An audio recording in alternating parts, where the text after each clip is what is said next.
Assalamualaikum warahmatullahi wabarakatuh. Waalaikumsalam warahmatullahi wabarakatuh.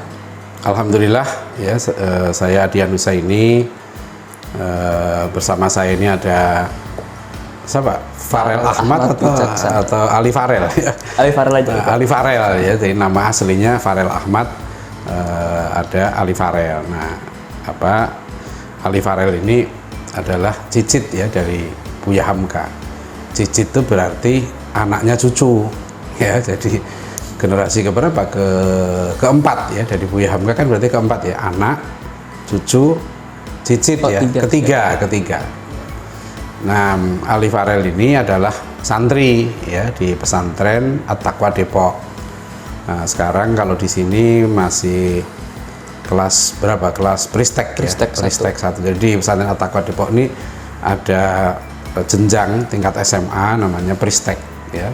Pesantren for the Study of Islamic Thought and Civilization. Jadi pesantren pemikiran dan peradaban Islam. Nah, Ali Farel ini umurnya sekarang 15 tahun.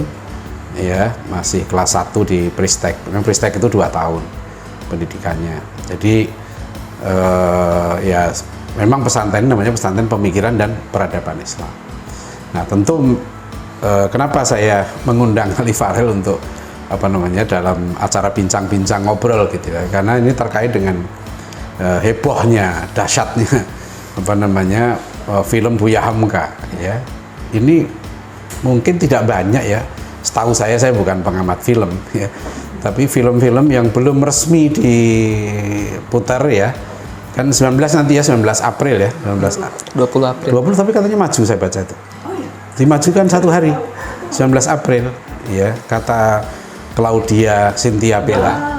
Dia bilang maju 19 April, mungkin untuk lebih, karena melihat animo masyarakat yang besar sekali untuk menonton ya, dan perhatian sangat besar. Ini saya pikir hal yang sangat penting untuk kita gali ya, tentang alhamdulillah kan sosok Buya Hamka ini, meskipun beberapa filmnya kan sudah ya, Tenggelamnya Kapal Van de Wijk, Di Bawah Lindungan Ka'bah ya sudah, tapi ini yang namanya Buya Hamka langsung ya, biografinya beliau ini luar biasa ya. Dan katanya saya juga belum nonton gitu ya, terus terang saya belum nonton, tapi saya sudah baca banyak komentar dari yang ahli sineas sampai yang biasa.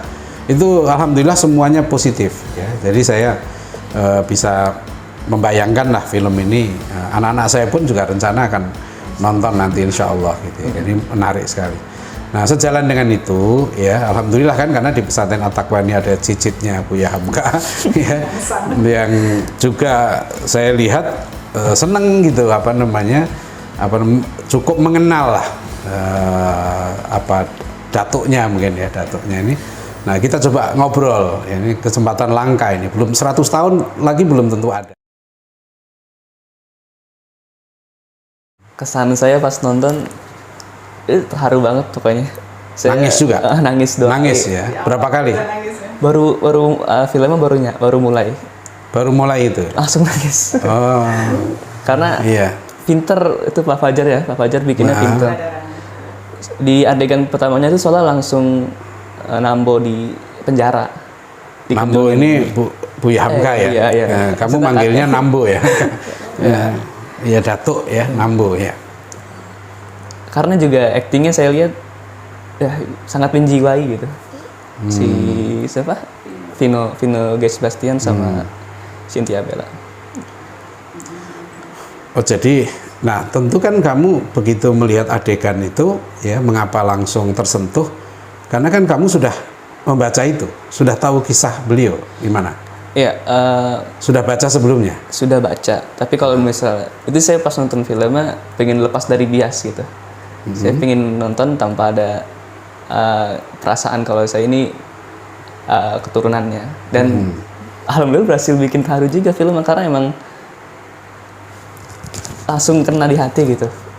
Artinya gini, siapapun yang belum baca kisah Buya Hamka, menonton film itu bisa terharu. Saya yakin kalau orangnya cinta sama ulama bakal nangis, insya Allah. Karena sosok ulama yang dizolimi itu begitu ya. Dan cinta yang disorotin itu cintanya Umi, Haji Siti Raham sama Hamka, Buya Hamka. Oh itu ya, jadi film itu menyentuh sekali, menyentuh perasaan gitu ya.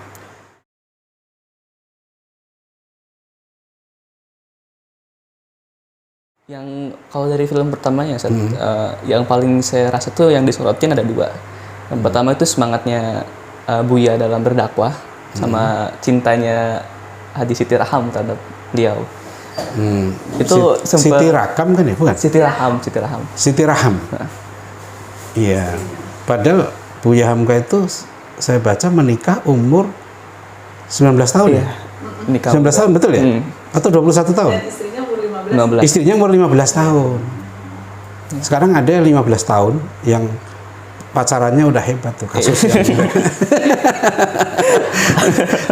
Jadi 15 tahun itu sudah dewasa kan gitu ya kan, bukan 15 tahun itu masih anak-anak ya kan.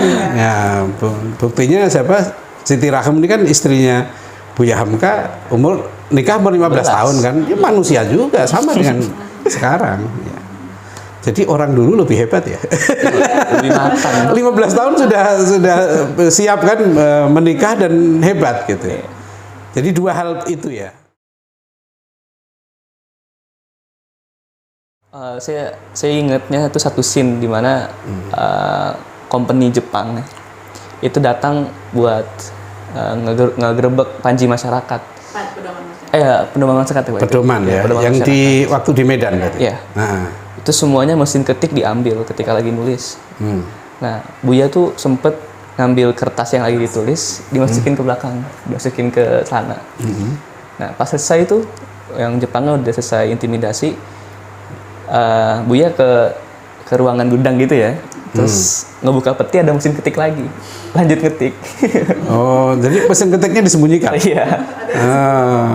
Padahal kalau ketahuan, udah itu mah udah bisa tinggi ya risikonya ya. Oh, jadi artinya apa di situ? Kamu mengambil hikmah apa di situ? Kalau dakwah itu seperti itu, pasti ada yang ngalangin.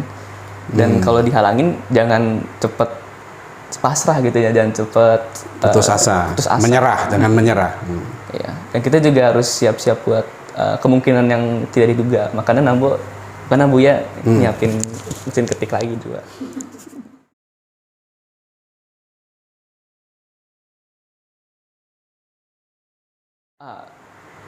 Kalau mulai umur sih mungkin sekitar SD kelas 3 di Al-Azhar. SD kelas 3 ya? Waktu itu saya belum kenal. Saya cuma tahu kalau saya ini keturunan ulama gitu. Nah, saya waktu itu kan sekolahnya di Al-Azhar. Pas saya mau keluar, saya bilang ke teman-teman sama ke guru, aku ini keturunan Buya Hamka. Nah, tiba-tiba tuh pas sebelum saya keluar tuh udah pada baik tiba-tiba pada kayak apa ya, rasanya kayak takzim gitu sama saya.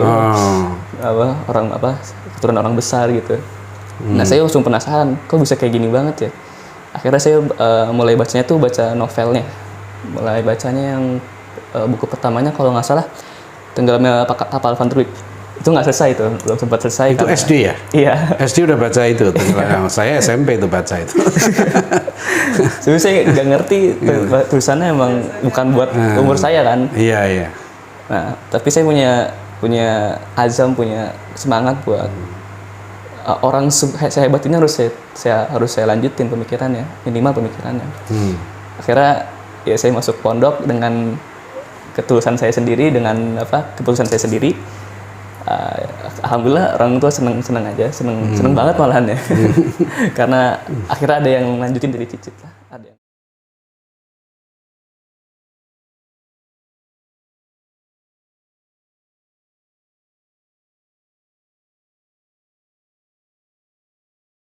Nah, tadi apa buku ini ya? Buku apa namanya? Kenang-kenangan hidup. Kenang-kenangan hidup. Jadi saya sudah baca 4 kali. 4 kali itu. Artinya 4 kali itu dibaca bener atau dibolak-balik aja? Saya baca dari awal sampai akhir ya. Masya Allah. Kapan sempatnya kan? Di pondok juga baca juga? Iya, di pondok baca. Malah di pondok juga nyempatkan baca juga? Iya. Malam-malam biasanya kalau... Oh, malam? Ya, kalau saya tahu nggak ada yang muter, nggak ada yang ngecek, saya baca buku terus. Oh, Masya Allah. Ya. Terus 4 kali ini? Iya. Yang 4 kali baca ini ya. Apa yang yang kok membuat kamu tertarik baca 4 kali itu apa? Ini Ya. menurut saya ini banyak banget nilai yang bisa diambil. Syarat banget akan nilai. Yang paling saya suka itu bagaimana Nambo pas waktu kecil itu bagaimana pribadinya. Terus bagaimana misalnya alam yang memengaruhi Nambo dalam jiwa Nambo, jiwa seninya Nambo. Banyak banget nilai yang bisa diambil dari buku ini, makanya saya nggak cukup baca sekali. Oh gitu ya. Terus buku apa lagi yang ini, yang selain ini?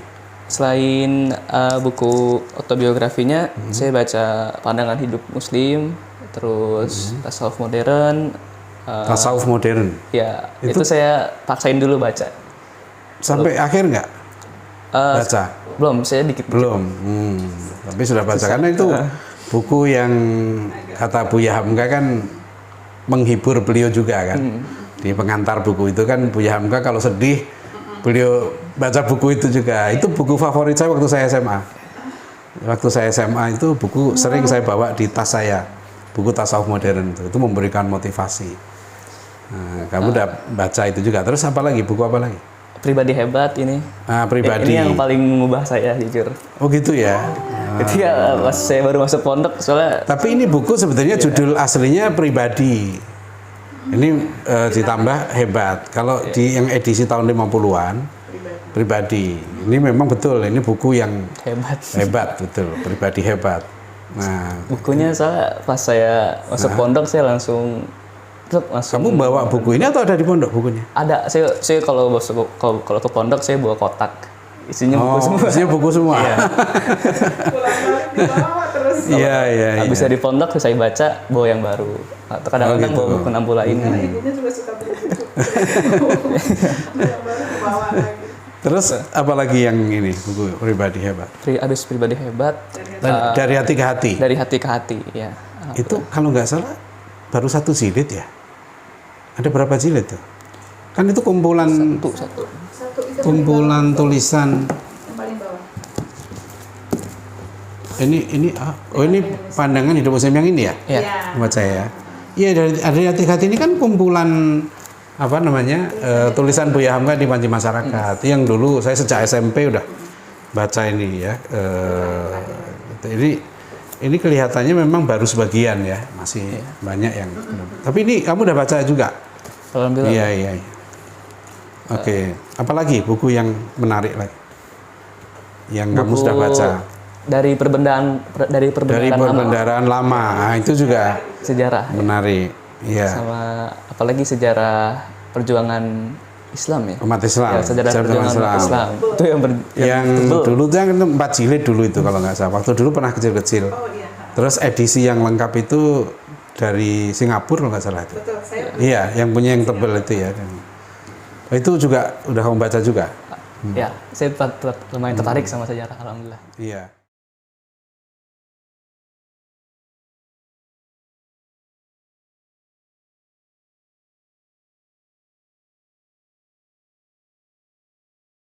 Oh, bagaimana saya itu harus berusaha seperti Nambo? Karena wawasan beliau itu bukan sekedar agama gitu, bukan sekedar kitab-kitab fikih, kitab akidah, tapi juga sejarah, tapi juga filsafat bahkan ya. Iya. Dan bahkan roman. Sastra Ya, ya. sastra. Kuat. Menurut saya Nambo itu mengaruhi saya lewat tokohnya dia. Bagaimana tokoh beliau itu lengkap. Bagaimana seorang Muslim yang sejati itu bisa ahli dalam berbagai bidang gitu.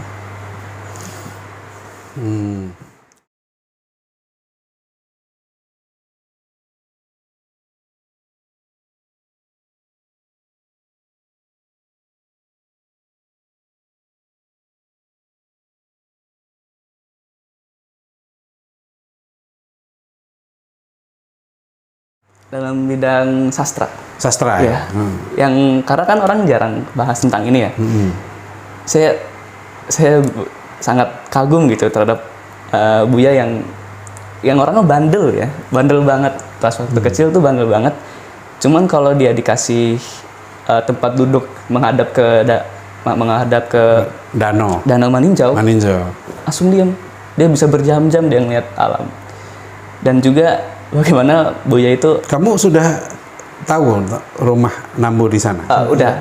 Cuman udah lama juga. Kecil dia Masih kecil ya? Karena memang kalau saya waktu ke Maninjau ya, di museum itu kan menghadap ke Danau Maninjau.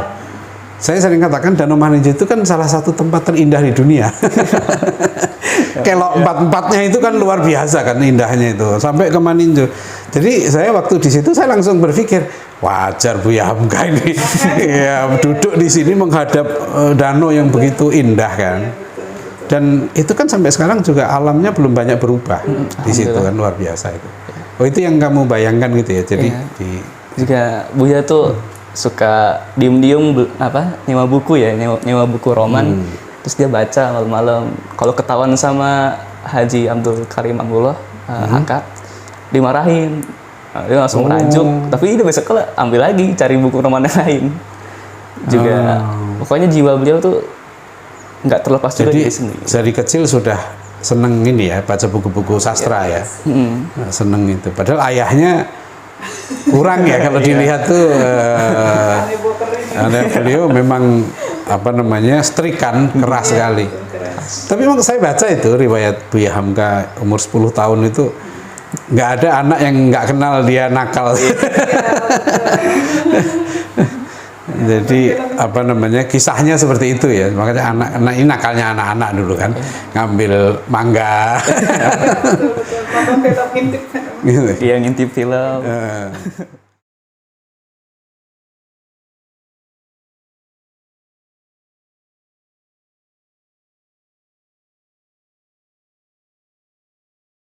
Yang uniknya itu pandangan beliau kalau umat Islam itu jangan ngelihat terus ke belakang, juga jangan lihat terus ke depan. Jadi umat Islam itu harusnya melihat apa yang telah lalu untuk masa depan. Jadi juga bagaimana beliau itu sangat diceritain di bukunya itu dari Perbandingan Nama yang cetakan lama ya sama. Ya, dari Perbandingan Nama tuh kalau beliau jalan-jalan di sekitar Makassar, sekitar Medan, buat nyari riwayat sejarah yang ditulis di bukunya. Beliau nanyanya ke orang tua, yang ntar orang tuanya kesini situ, tapi dia cari terus. Maksudnya beliau mencari sumber? Iya, mencari sumber. Riset gitu ya? Riset langsung terjun ke... Riset langsung terjun ke narasumbernya gitu. Itu yang mungkin zaman sekarang sih, ya cuman kayaknya orang jarang tahu tentang Nambu itu. Dia langsung riset langsung ke tempat sejarahnya. Iya, apalagi kan Buya Hamka bukan nulis skripsi, itu. Jadi betul-betul riset itu karena ilmu ya. Karena mungkin itu keikhlasan itu yang luar biasa. Ini malah saya luput nih Buya Hamka menggali sumber sendiri.